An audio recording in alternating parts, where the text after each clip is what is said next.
All right, guys, we're back. Big win against USF, 67-59, 8-point win. It finally happened. After 50 plus episodes of the podcast, we screwed up. Something happened. We recorded an hour-long episode in person together with Ben Young in New York City, and we screwed up. That's Something what it was, happened. man. We did it in person, and the method was off. I'm going to take full blame for this one, guys. We used a new program, and right as we finished the recording, we went to save it, and the whole file just corrupted. Good times. We're learning, just like we learned when we did the live at Toomer's Corner with Dylan Cardwell. We learned that doing it outside was really tough.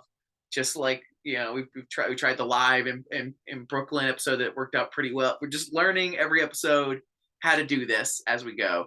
So the way we're going to talk about it now, after an hour long of our usual back and forth conversation, it's very charming, and I hope you love it. And I hope you love our discussion with it. We're going to be a little more concise. And let us know in the comments and in the reviews or whatever. Me and Matt go back and forth a bit if the podcast should be longer or shorter, or how people like it. I like them a little longer. I think Matt likes them a little shorter. This one's going to be shorter after an hour long. We kind of already know each other's discussion points. So let us know if you like the shorter, condensed one. To start with, there was a big kind of feeling of this game for MVP discussion. We always start with MVP discussion, that there was 4 MVP types, guys that played better than we liked, that we enjoyed, and there was about 4 or 5 guys that played really down. LVPs is what Ben was calling them. And so I'll talk through the MVPs real quick. The big ones were Alan Flanagan, Wendell Green, Dylan Cardwell, and Chris Moore, basically in that order.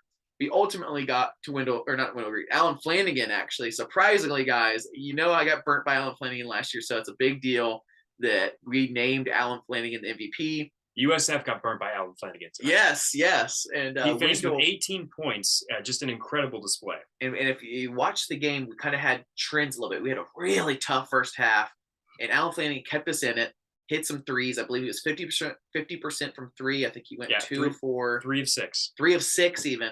He kept us in it. He brought the fire. He kind of got us moving, the wheel moving of winning this game eventually when we were down, I believe, 8 or 9 at halftime. Dylan Cardwell had a great probably 5-minute spurt there where his defense was awesome. He got the crowd going, and the crowd was really anxious. Had a great steal to a dunk, had several other his plays, did his usual going nuts with the crowd. He's got to go WWE, right? He's got to. Listen, Dylan, you're doing it all. We got to get you in the wrestling ring. Vince McMahon needs you. Do it all. Dylan's got to do it in the ring next. 7 points, 5 blocks, 2 rebounds, 1 assist, and 1 steal. Pumped the stat sheet tonight. He just played great, man. He's grown a lot. We're gonna hopefully have him for 5 years. Really hope we have 5 years to keep watching him grow. I was gonna do all 4 MVPs, but Ben just loves Chris Moore, so I'm gonna let you talk about Chris Moore briefly. Alan Flanagan won the MVP. Congrats, but Chris Moore did have a great game. Yeah, our first half struggles, everybody on the internet is talking about it. We were 6 for 24 from the field. We were down by 9 points at halftime at home. 19-game winning streak at Neville Arena on the line. Chris Moore was by far our most consistent starter. He was 3 for 3 from the field. He was 1 for 2 from the charity stripe, which hurts you a little bit. But he had 5 rebounds and a steal. I mean, Chris Moore looked like he could be a guy out there that starts consistently for us. 7 points, 5 rebounds, 1 steal, only 2 turnovers, and 1 personal foul. He's what we want from that 3-4 hybrid forward position. He was a guy who came in, did some decent numbers, but more importantly, didn't cost the team with big mistakes. A big narrative we were talking about in the whole hour-long podcast. Again, we did an hour-long podcast.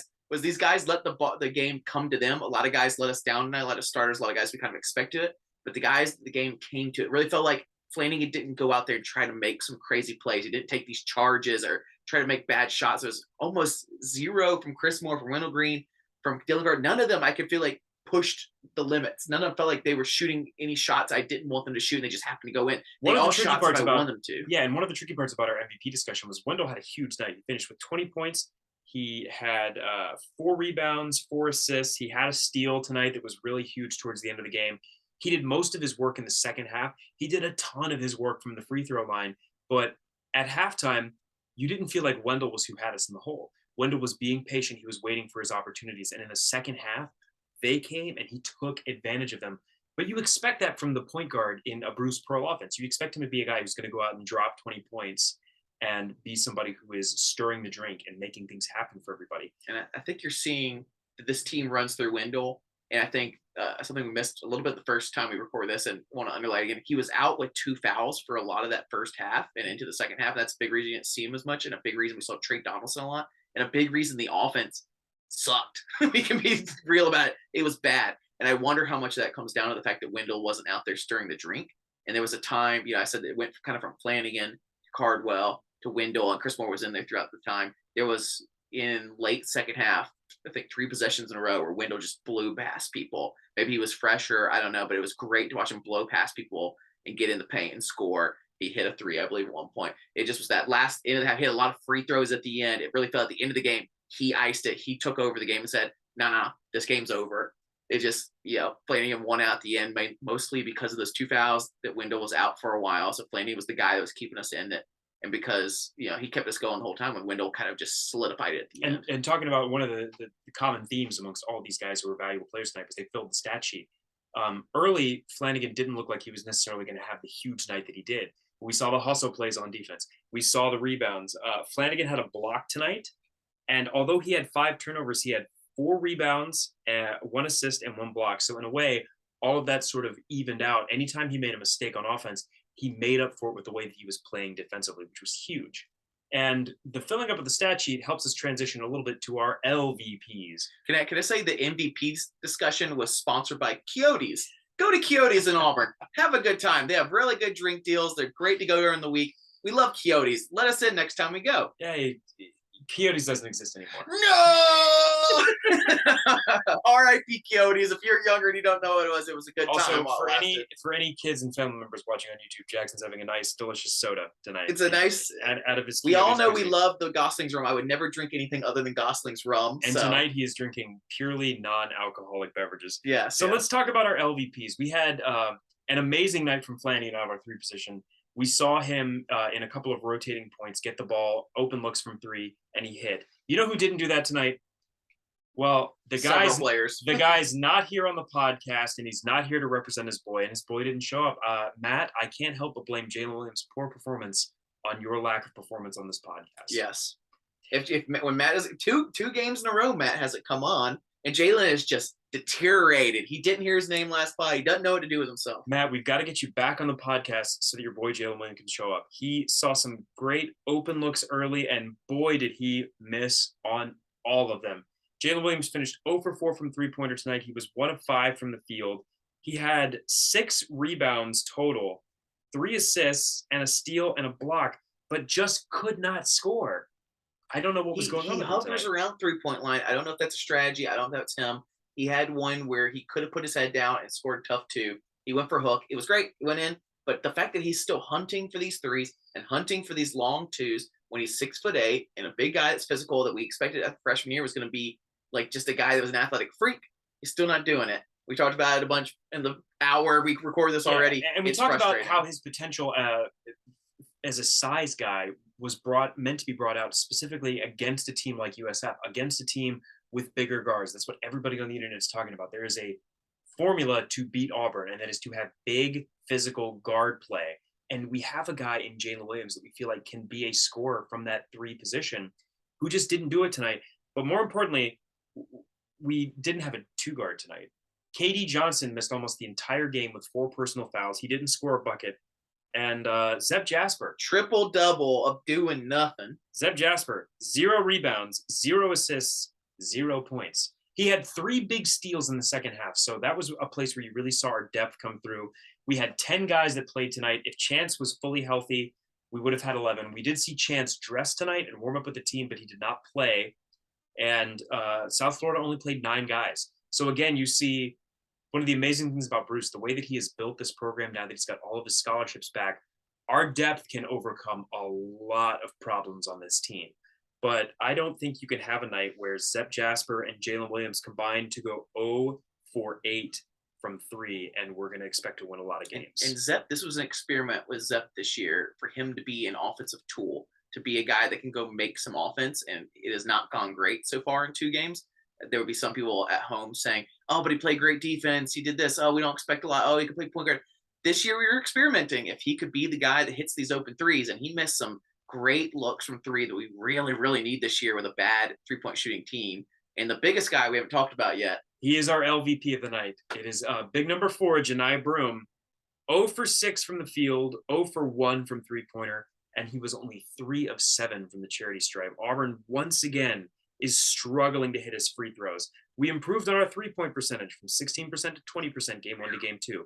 We improved on our field goal percentage. We shot 34% in game 1. We shot 40% in game 2. Our free throw percentage stayed stagnant, and tonight it almost got us beat. Jonai just did not play well at all. He missed a ton of great looks down low. Ryan was texting us. It's not something some other people will talk about. He's still dealing with some sickness, still dealing with some ankle stuff. But I don't know if that's what happened tonight. I don't know if he just had a bad night. I didn't feel like it was because he was hobbled. He just missed a lot of shots. It felt like there was a top on the rim. Like there was a roof on the rim that we couldn't score because he wasn't alone. KD couldn't do it. Several players we had a lot of great looks down low that just did not go in, and Jonai was the poster boy of that. We had one of those classic bad nights for Auburn. We are an inside-out basketball team, and when we can't score from inside of 2 feet, it's just crippling. And we saw a lot of guys. The only guy who could really finish at the basket tonight was Wendell Green. And we saw an interesting lineup at one point. We saw Johan, it looked like, rotate into the 5, and Dylan Cardwell, do it all Dylan, rotate into that power forward position, a little bit of that death lineup look like we were talking about. And Johan played some 5. He got a couple of good touches inside where he was able to score. We tried to work it to him, and I'm a big Johan guy. I am wearing a France basketball jersey. I went to France and got this jersey and went to the France Basketball Museum. I'm going to do a whole big post on Instagram and Twitter all about this trip. I met with people. I talked to people. I learned about the basketball culture. I'm waiting on Johan to have that big breakout game so I can post all this amazing France basketball content.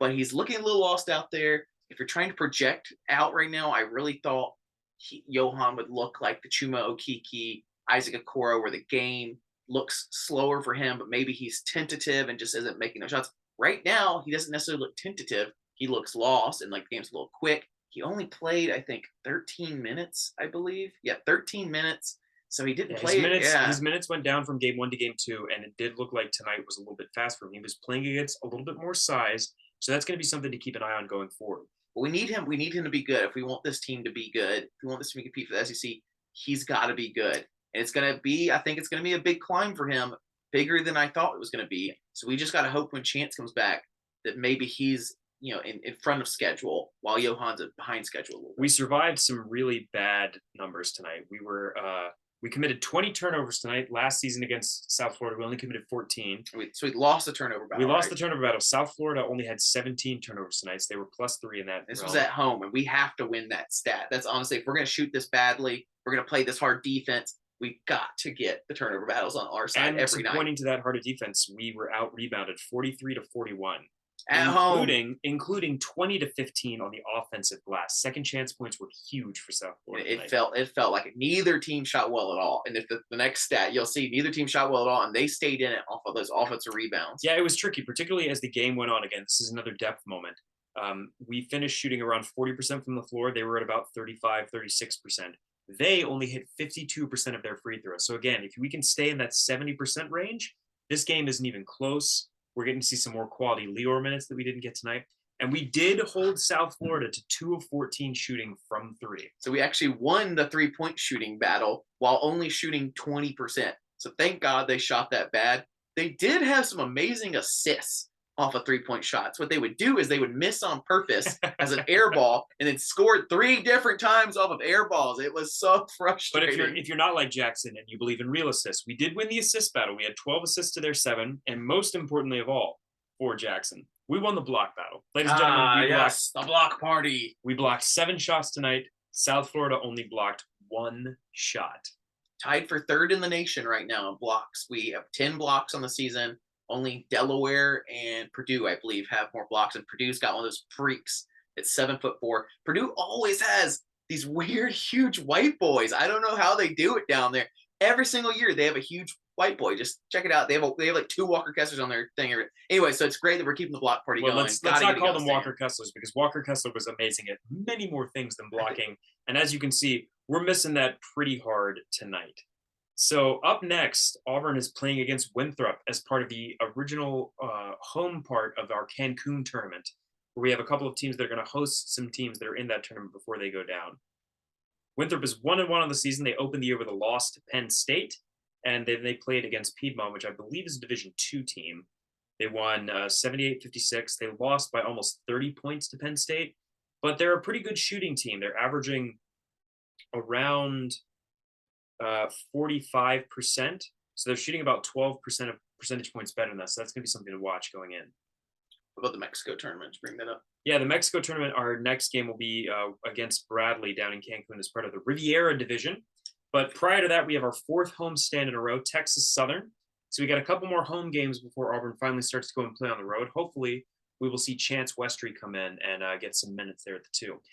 What was the streak we have right now in the stadium? Today was the 20th win in a row in Neville Arena. Amazing. If you saw those years under Barbie, you would never expect 20 in a row in Neville Arena. I almost said Auburn Arena, but the Nevilles, we love you, Nevilles. Thank you for donating so much money. Thank you for your donations. Invite me to your island. I want to hang out on your private island. You are continuing to see the amazing things that we're reaping from Bruce's ability as a coach, not just in terms of the investment in the program, but now we have 10 guys that we are rotating onto the floor that can all play. And we're talking about being disappointed in the way that we win. Yeah, it's great to have to talk about the bad parts of a win instead of the good parts of a loss or the bad parts of a loss. Right, and part of what we're projecting here is like, how are we going to do against more elite competition? Yeah. South Florida had a lot of size tonight that we hadn't gotten to see yet, either in Israel or in our first couple of games here, whether it was the exhibition game versus Huntsville or our first game. We haven't gotten to see the size that we got to see tonight, and that challenged us in a big way. So it's going to be interesting to see how we respond going forward as the competition continues to ratchet up. We were talking about some projections too in our hour long about, do we project? Did we learn? What did we learn tonight? What do we think we're going to have look back on? Alan Flanagan's night tonight. I don't know if I project out that all of a sudden he's going to be scoring 15 plus a game and be that the guy we always wish Flanagan is. I don't think that's the kind of game that ended up happening today. He hit his open threes, which is amazing. We hope he can keep hitting his open threes. I wouldn't expect that every game now we're going to look for Alan Flanagan to be some big starters. I also don't think we're going to expect Jonai Broome to take this big of a step back. I think this was an off night. I don't think this is indicative of how he's going to play going forward. I think he's going to go back and get the rest of the season. He might have an off night or whatever. This was an off night. Who else? We had two guys. Primarily, we had 2 guys that did not let the game come to them. Janai, you could tell, was getting frustrated offensively. He tried a lot of different things that didn't work. Katie Johnson got himself in serious foul trouble tonight. Didn't score a point. Didn't really impact the game in a meaningful way at all. So I don't think I've ever seen a more quiet game from KD. I know he had his moments, but I feel like even in his bad games, they're bad loudly, and this was just non-factor KD, which is so rare. KD was a non-factor tonight. But in the place of 2 guys who didn't let the game come to them, you really had almost 4 guys, you could argue, that did. Wendell Green did not shoot us out of a game early, even when you know he was tempted to. You had a guy in Flanagan who came off the bench and really took advantage of the minutes. You had a guy, Chris Moore, who started and is playing fewer minutes than a lot of other players around him, but continues to be efficient offensively and defensively. And then you have Do-It-All Dillon, who seems to rise up. And when we lost KD as our energy leader, as the guy to spark the crowd and spark the team, Dillon became that guy for us tonight. So it's exciting to have more pluses than minuses. That's part of what carried us over in this game. And the hope is going to be if we can continue to get everybody into a place where they're willing to be patient and they're willing to trust Bruce's system and their own talents to emerge at the right time. We'll be watching. The biggest things that I'll be watching going forward are the 3-point shooting. That's my by far biggest factor. If we can get that to 30%, it'd be amazing. We still need to figure out who our guys are that can hit the open ones. Tonight it was great to see that Flanagan potentially can be a guy that hits those. Really sad to see that Zepp was a guy that probably maybe he can't. I can't project out either way with him right now. If I think that tonight was an anomaly that he didn't hit his open threes, or if I think what's going to happen. So another one to watch. That 2 and that 3 position, teams are going to continue to leave guys like Zeb Jasper and Jalen Williams open. So the hope is that we have someone like Chance Westry that's going to come back in. He's going to be in that 2-3 position. Maybe he's going to play some backup point. I think we again got pretty quality minutes out of Trey Donaldson tonight. Yes. He wasn't explosive, but he didn't cost the team anything in the way that some of these other players did. And I think that's what Bruce needs now, that you have a guy like Wendell who's going to lead. You want to be able to bring that backup in and just stay in the positive. So if we have somebody like Chance Westry who can move into more of a 2-guard or a small forward position and be that guy who's going to catch these open looks and hit, Now we're talking about a completely different Auburn team that's running away with this game by 30 points. That's one point I think we didn't mention on this one. I'm losing it with the two different podcasts. But Wendell had 2 fouls early on, and so we were missing him for a lot of the time, and that's a reason why he came on really late.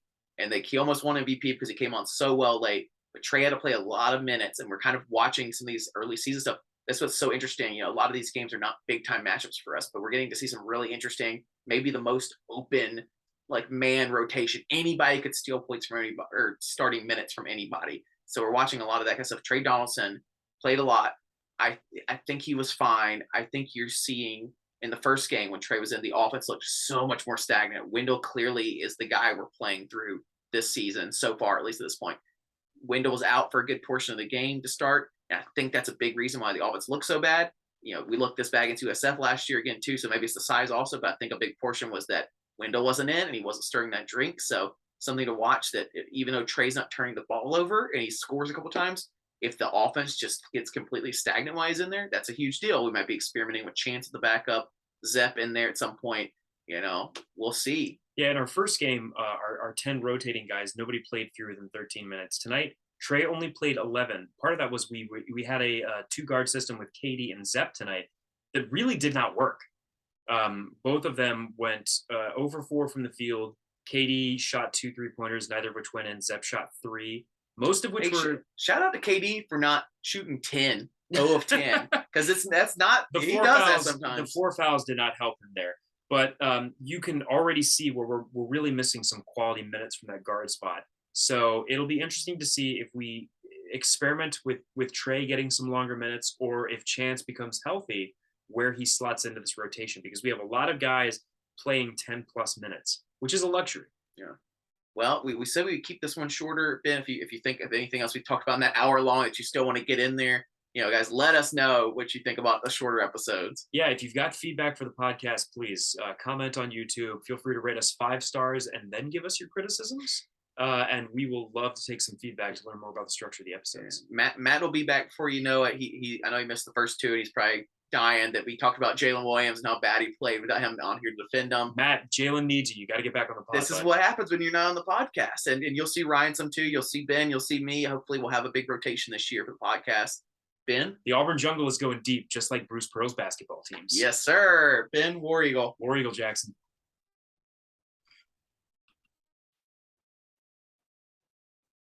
Where's the stop recording button?